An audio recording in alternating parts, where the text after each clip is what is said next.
Budget को लेकर अब प्रेस कॉन्फ्रेंस जो योगी आदित्यनाथ कर रहे हैं, आइए लिए चलते हैं आपको। अपना वर्ष 2022-23 का बजट आज विधानसभा में प्रस्तुत किया है। यह बजट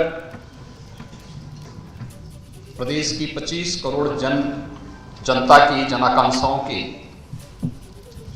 भावनाओं के अनुरूप प्रदेश के समग्र विकास को ध्यान में रख करके गांव, गरीब, किसान, नौजवान, महिलाएं, श्रमिक और समाज के प्रत्येक तबके को ध्यान में रख करके बनाया गया है। आदरणीय प्रधानमंत्री जी के नेतृत्व में, उनके मार्गदर्शन में लोक कल्याण संकल्प पत्र की भावनाओं के अनुरूप देश की सबसे बड़ी आबादी का राज्य उत्तर प्रदेश उन जन आकांक्षाओं की पूर्ति कर सके और समग्र विकास के लक्ष्य को प्राप्त करने में सहायक हो सके, इस दिशा से उत्तर प्रदेश सरकार का यह बजट 5 वर्षों का एक विजन भी है, जो प्रदेश के सर्वसमावेशी समग्र विकास के साथ साथ एक उज्जवल भविष्य की रूपरेखा भी तैयार करेगा।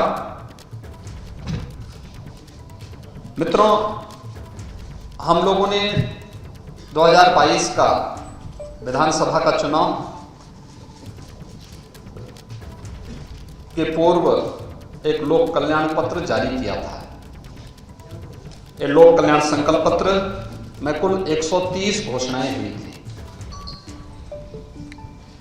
इन 130 जो संकल्प हमारे लोक कल्याण संकल्प पत्र में थे, उसमें से 97 संकल्पों को हम लोगों ने इस बजट में, पहले ही बजट में स्थान दिया है और इसके लिए हम लोगों ने 54,883 करोड़ रुपए का भी प्रावधान किया है। जो संकल्प 130 संकल्प थे, उनमें से कुछ संकल्प पहले से चले आ रहे थे, कुछ नए थे। उनमें से 97 संकल्पों को आज यहां पर इस बजट में स्थान दिया गया है, जिसमें 44 संकल्प नए हैं। इनमें जो प्रमुख घोषणाएं हैं आज के बजट में, वह मुख्य रूप से उज्ज्वला योजना के अंतर्गत जो लाभार्थी परिवार हैं, उनको वर्ष में 2 रसोई गैस के सिलेंडर उपलब्ध करवाने की घोषणा, और वह बजट में उन्हें स्थान दिया गया है। अन्नदाता किसानों के लिए भामाशाह भाव स्थिरता कोष की स्थापना के लिए धनराशि फंड की स्थापना की गई है। यहां पे हम लोग पहले से ही एमएसपी का लाभ धान, गेहूं और अन्य फसली के लिए किसानों को उपलब्ध कराते रहे हैं, लेकिन आलू, टमाटर, प्याज आदि फसलों के लिए इस प्रकार की व्यवस्था अब तक नहीं थी। इस बजट में हम लोगों ने अपने अन्नदाता किसानों को राहत देने के लिए भाव स्थिरता कोष की स्थापना भी की है और उस कोष के लिए भी व्यवस्था की है।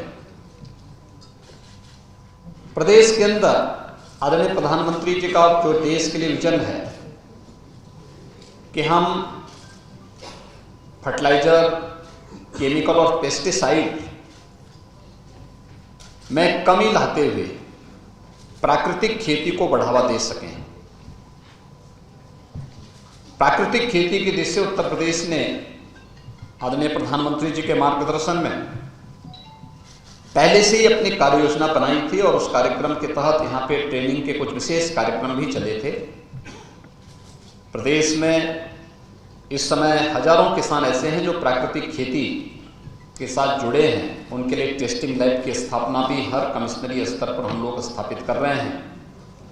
लेकिन अगले 5 वर्ष के लिए संपूर्ण बुंदेलखंड को प्राकृतिक खेती योजना के साथ जोड़ने की कार्रवाई को भी हम लोगों ने इस योजना में लिया है। इससे पहले गंगा के किनारे के जो 5-5 किलोमीटर के दायरे के क्षेत्र हैं, भारत सरकार के साथ मिलकर के इस कार्य योजना को हम आगे बढ़ा रहे हैं।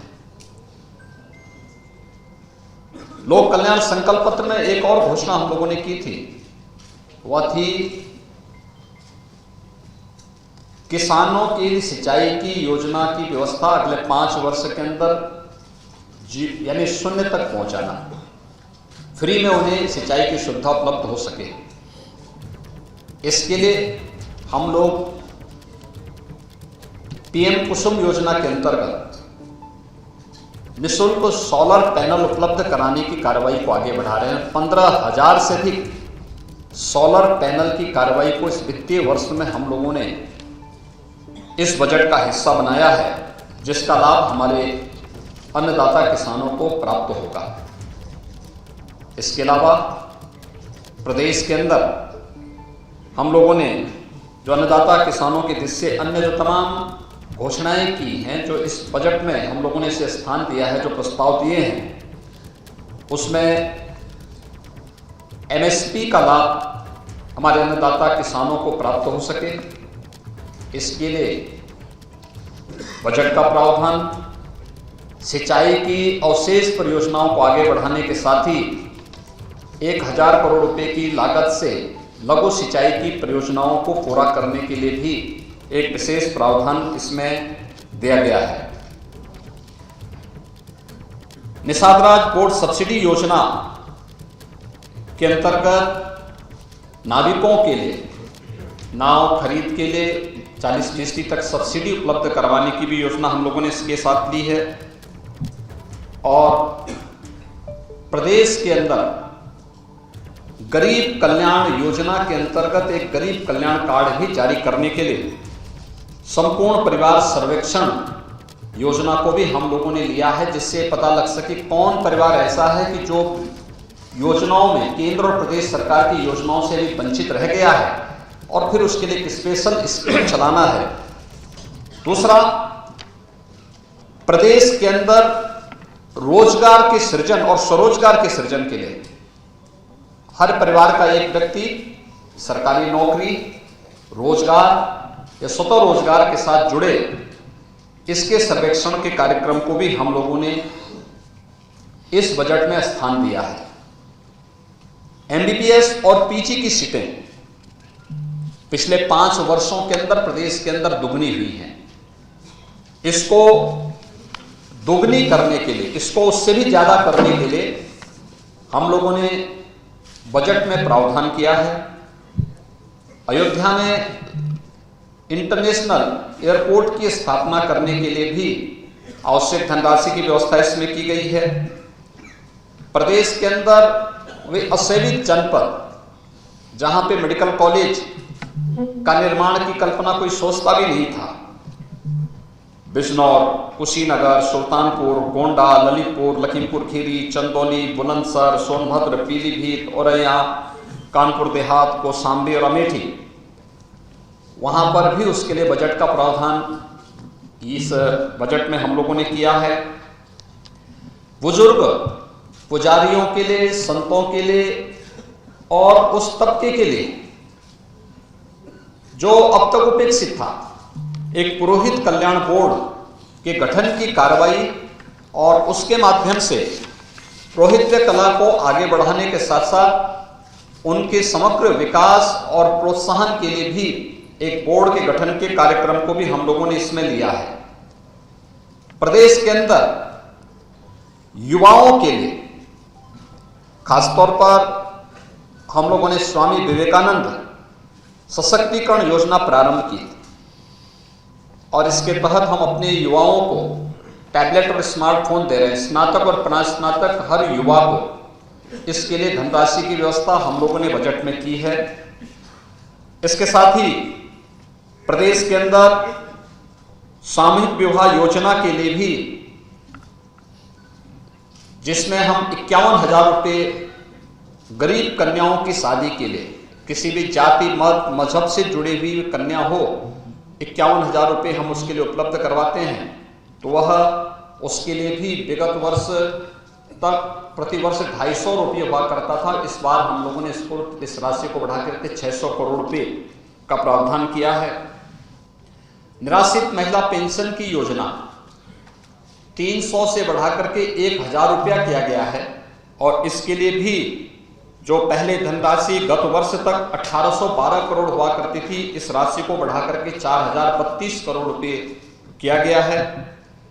प्रदेश के प्रतिभाशाली युवाओं के लिए हर जनपद में अभ्युदय कोचिंग की व्यवस्था, जिससे वह अखिल भारतीय स्तर पर और प्रदेश स्तर पर किसी भी प्रतियोगी परीक्षा की तैयारी के लिए स्थानीय स्तर पर उसकी ट्रेनिंग हो सके, उसे कोचिंग की सुविधा फ्री में उपलब्ध हो सके। इसके लिए मुख्यमंत्री अभ्युदय कोचिंग योजना के लिए भी हम लोगों ने व्यवस्था की है।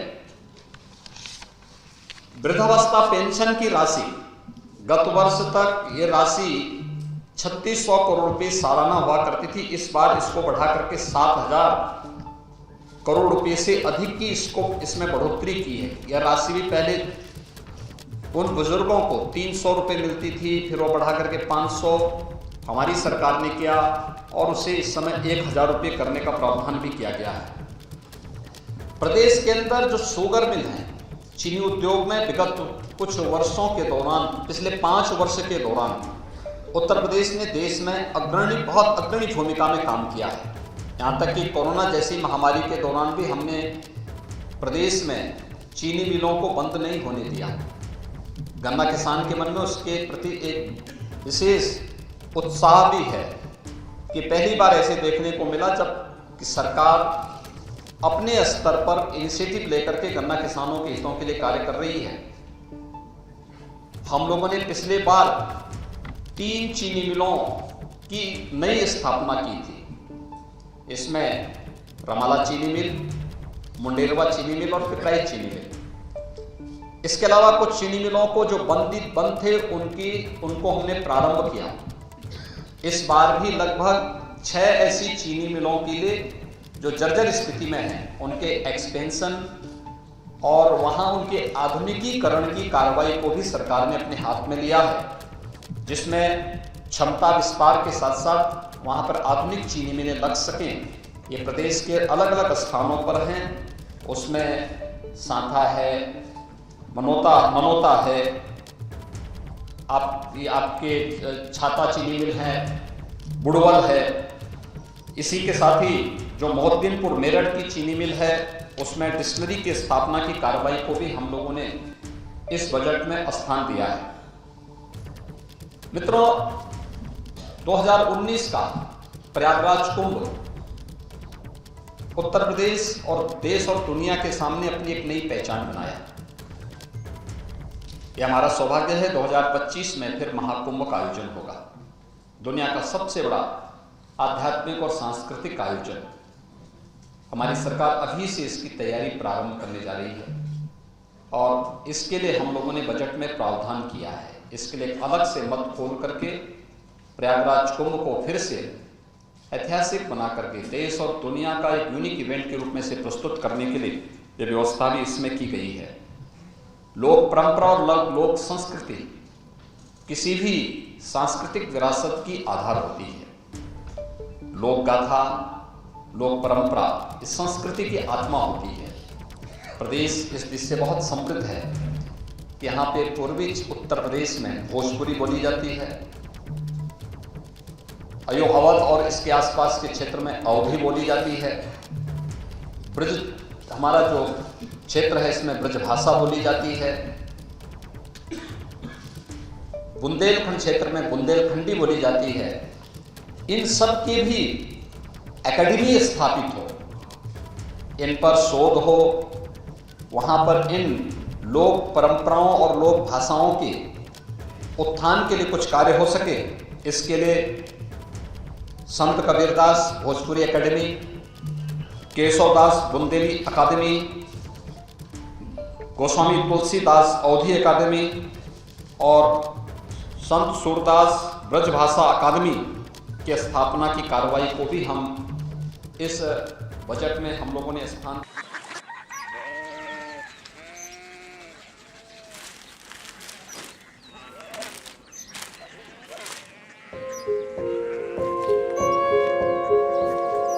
बाबा बाबा कोरिया सिटी जानी ना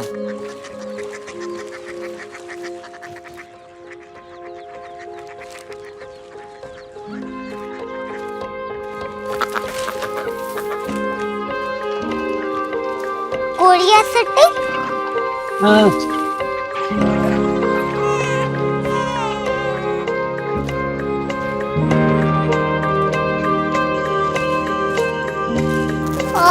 कोरिया सिटी कहाँ पे है? शहर अंग्रेजी लगे हैं।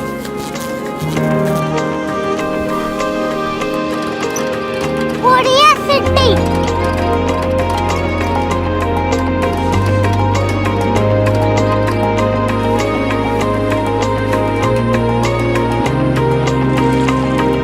वो बहुत दूर है।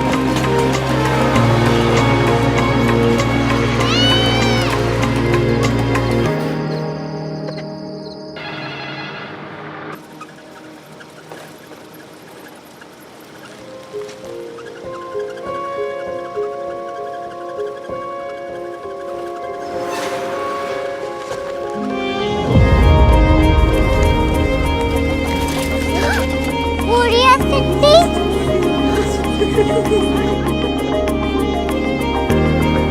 दुनिया को कुछ लोग बड़े होते हैं। कोरिया सिटी कहाँ है? प्रोफेसर साहब को पता होगा।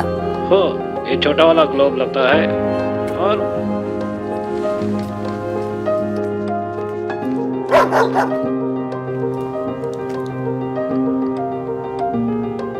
पता नहीं, मेरी बेटी से जाके मिल लो, शायद उसे मालूम हो।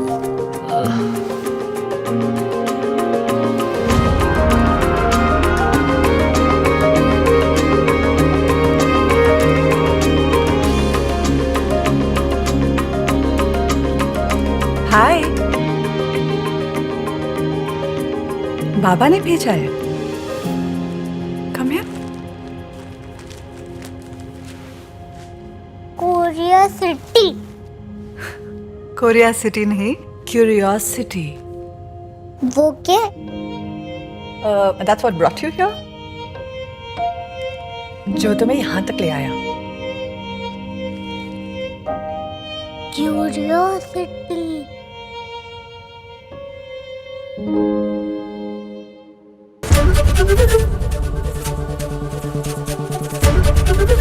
एबीपी न्यूज आपको रखे आगे।